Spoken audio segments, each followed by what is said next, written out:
Alinga Alingate Akokende. Mais j'avais dit à Kabila, avec lui Tshisekedi, ensemble, nous nous sommes battus. On a dit à Kabila, la ligne rouge, c'est le 3e mandat. Vous n'aurez pas. Tshisekedi n'aura pas. Plateau na biso oyo mais akali moto ya sikate na kati ya politique na boka na biso, je parle comme ça de Chris Mutombo na il redit à moi encore fait le plus ali président fondateur il y a A et R moi mboka mbote na mbote ndeko journaliste na PCP mbote na mama na biso elongo na ba téléspectateurs nyonso pe bazali kolanda biso.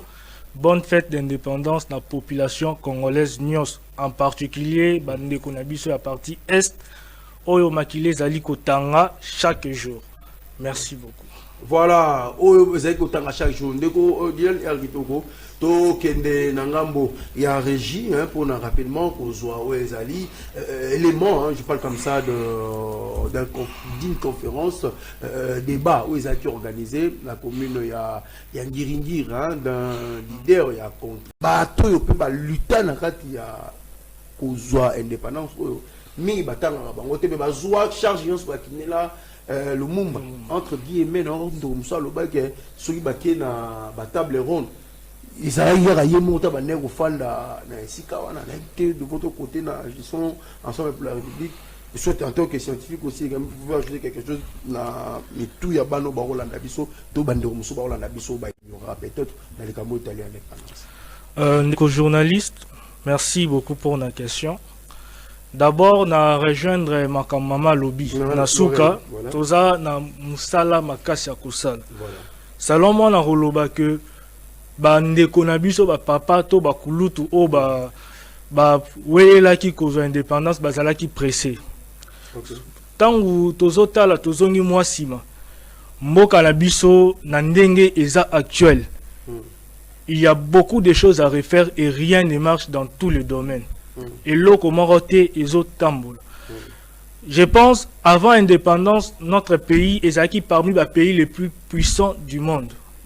Et aujourd'hui, ce qui total parmi les pays les plus faibles, Tozali, du point de vue économique, du point de vue social, du point de vue infrastructure, tout, dans tous les domaines.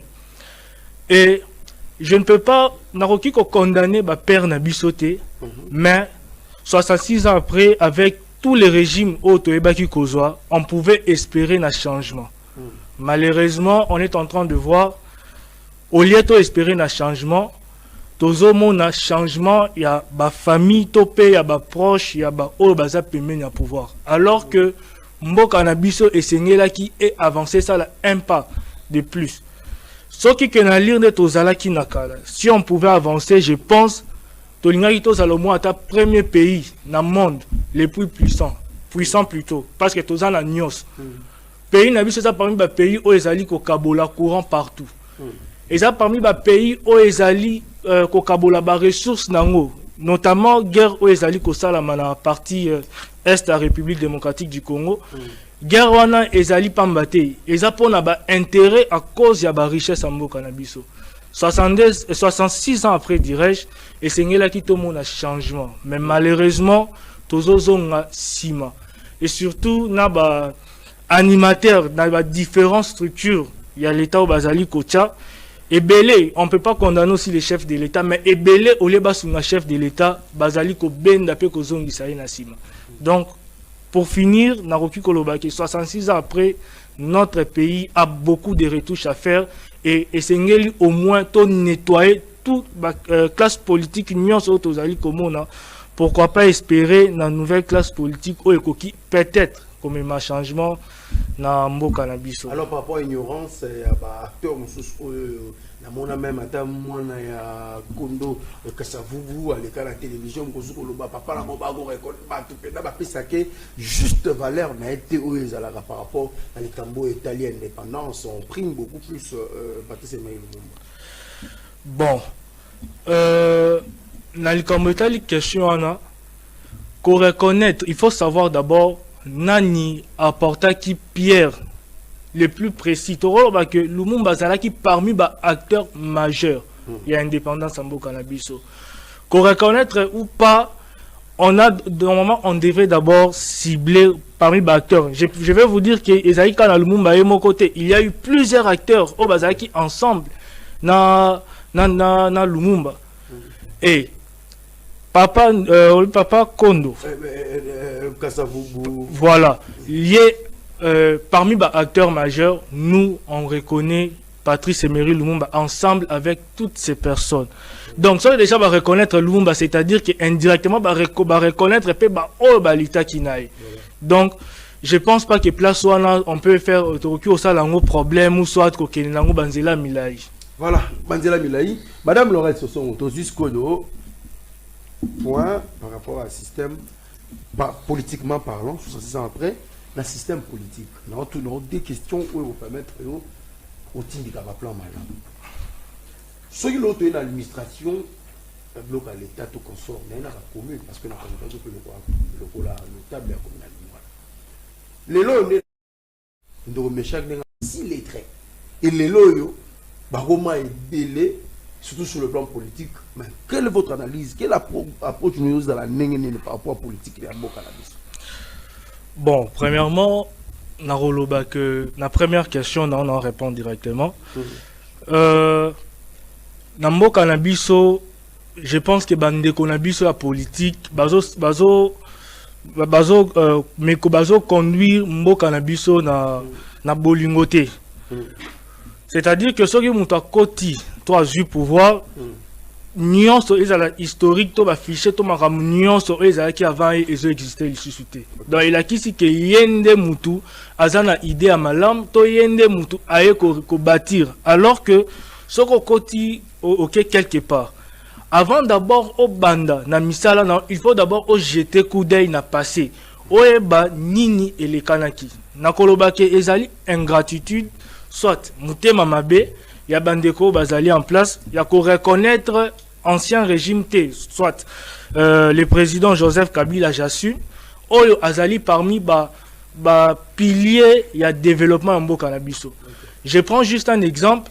Ceux qui ont eu 200 000 francs à l'époque à Kabila, ont eu 200 000 francs à l'époque Oyo, on va dire que 200 000 francs à l'époque à Kabila, et ben qui ko pesé qui n'a valeur par rapport à 200 000 francs Oyo à Mikolo. Pour dire que malgré que l'ancien président Azan a ba erreur Azan Moutou et on condamne aussi ba geste Oyo ya Mike ba manœuvre tozali komona, mais on devrait quand même recourir pour au moins sagesse naï. Et je vous rappelle qu'il y a d'autres pays, il y a d'autres pays qui invitera ancien président na biso pour puiser na sagesse naï. Ba président nyon sombo na biso ba kufa. Totika la juste na ancien président. Malgré ba erreur, je pense que l'actuel président a saigné là qui au moins a bengi sandeko.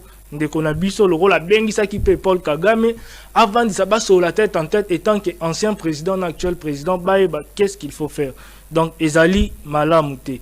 Deuxièmement, la deuxième question au Tunaki, je vais dire d'abord dans une sous exemple, histoire Yambo Cannabis, ils ont très très mal rencontré.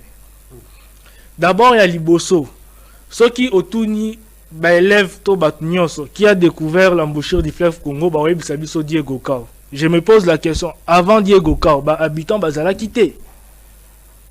Pour dire, pendant Roloba que, Mboka na biso esengeli to eza lokola téléphone il esengeli to réinitialiser makambo nyonso pe o bazali pembeni ya ba dirigeant na biso bazali ko jouer un mauvais rôle et pas mokonzi mboka ou soit et pas bato bazali kolandela. Donc du point de vue éducatif esengeli batangisa biso vraie histoire ya République démocratique du Congo. Nazongel ne bandel je disais que Bawele là qui cause indépendance parce que j'ai l'impression que roi belge na batunae bakenda qui n'a beaucoup to histoire nion sa République démocratique du Congo au batikel biso ezali juste format donc eloko lokuta tout ce qui se dit na ba enseignement biso ezali lokuta on doit tout réinitialiser du point de vue enseignement. On doit tout réinitialiser. Ce qui peut être aux côté là, bâtiment est belé, administration est belé à l'État, et ils toujours dans la même pratique et qui n'attend wakan. Je pense que tant indépendance c'est vraiment qui n'a pas quitté, mais tous quand même politiciens et tous les chercheurs aussi, tous la recherche et on voit que makambo est belé, pratique est belé, ngamoro pe nazali agent ou fonctionnaire à l'État. Mais je vais vous dire, pratique où ezali kolekala bisika onga nazali, et ça va même pratique des années. Au moment où nous sommes au kanisi karoya na changement, a toujours la même pratique maintenant moi orgueil likolo. Donc pour dire et sengelito réinitialiser to bandela mboka o ya zéro. Quand je dis mboka zéro, le but est que to bandela suba coloniser biso non.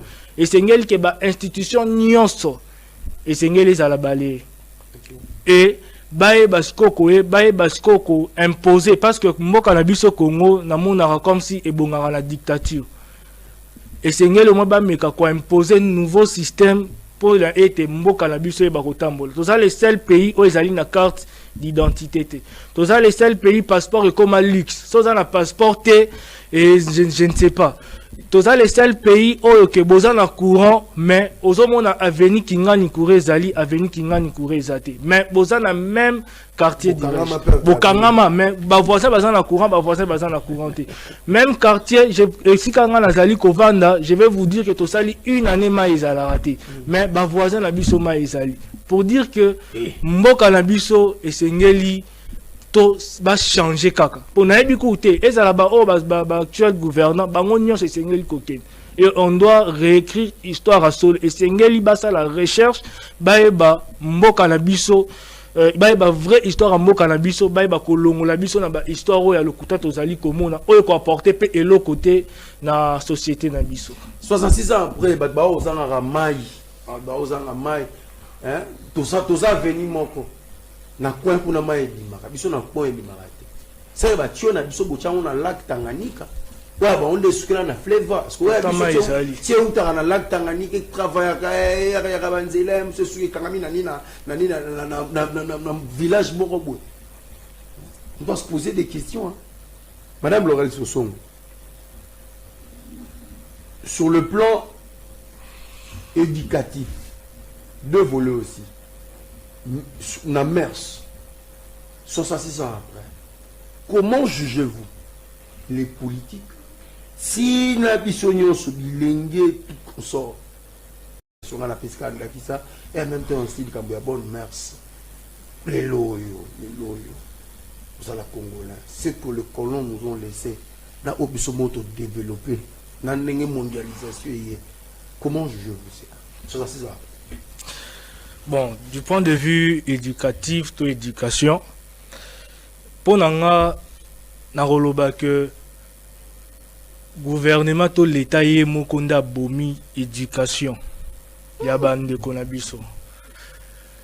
Boko remarqué que to komi na gouvernement oyo ezali ko publier ba résultat examen d'état après 3 jours ou 2 jours. Après l'épreuve, l'examen d'état ezali corrigé na intelligence artificielle, soit na ba IA ou chat GPT. Alors que dans la époque à cité mais je pense à notre époque, publication examen d'état ça faisait au moins 1 mois ou 2 mois si je ne m'abuse pas. Avec bima ba kolande la nanyazu et ba résultat comme ko bima aor. La rolobango que et belé comme ba mafia. Et belé comme que moi na tel azali nandeko tel inspecteur akeya beti match école tel et banina mutu tel bakeli ko ça la suivi et ba résultat bimi et vous allez constater ba école mususu bazo bimi ba 100% ba école mususu ba néant. Et ensuite encore capacité ya ba ndeko na biso ezali ko kamwisa biso.